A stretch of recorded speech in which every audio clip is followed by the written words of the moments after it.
বহরমপুরে হোতাসাঁকো পরিদর্শন করলেন অধীর চৌধুরী। বেশ কিছুদিন থেকেই হোতাসাঁকো নির্মাণের কাজ চলছে।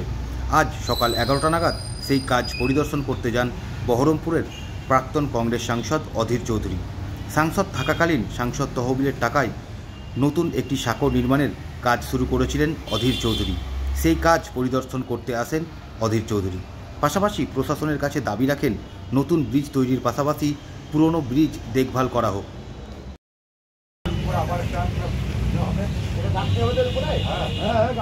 দেখুন, এই হোতাসাঁকো আর বহরমপুর একে অপরের সঙ্গে পরিচিত।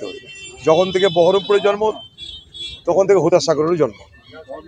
এই হোতাসাঁকো বিশেষ করে বহরমপুর শহরের যেটা উত্তর পাট আছে, সয়দাবাদ থেকে আরম্ভ করে খাগড়া, এই বিস্তীর্ণ এলাকা, এদিকে কাশিমবাজার, এই যোগাযোগের একটা মাত্র রাস্তা হচ্ছে হোতাসাঁকো। ব্রিটিশ জমানায় তৈরি হয়েছিল হোতাসাঁকো। তখন এত গাড়িও ছিল না, এত মানুষও ছিল না, এত যাতায়াতও ছিল না। ক্রমে ক্রমে জনসংখ্যা বাড়ে, যাতায়াতের প্রয়োজনীয়তা বাড়ে, গাড়ি ঘোড়ার সংখ্যা বাড়ে, ফলে এই ব্রিজ যথেষ্ট বলে আমরা মনে করিনি। আমি যখন প্রথম বহরমপুর মিউনিসিপ্যালিটির দায়িত্ব পেয়েছিলাম, আমার মনে আছে, আমি প্রথম এই রাস্তাটায় আমি হেপার আলোর ব্যবস্থা করেছিলাম। তখন এখানটায় এতটা করে কাদা গর্ত ছিল এই রাস্তায়, সেটাকে ঠিক করে চওড়া রাস্তা করে যাতায়াতের ব্যবস্থা করেছিলাম, কিন্তু হোতাসাঁকো করতে পারিনি।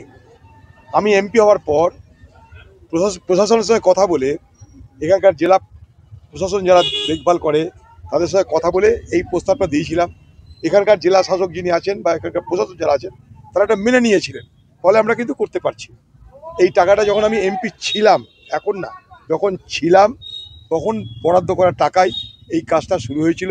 এই কাজটা সমাপ্ত হওয়া পর্যন্ত এটার উপর একটু দেখতে ইচ্ছা করে কেমন হচ্ছে না হচ্ছে, তাই এখানে চলে এসেছি। পাশাপাশি প্রশাসনের কাছে আরেকটা আমাদের দাবি থাকবে, নতুন যে কালভার্ট হচ্ছে ঠিক আছে, কিন্তু পুরনো যে কালভার্ট, এটার সঙ্গে বহরমপুর শহরের ইতিহাস পরিচয় জড়িত।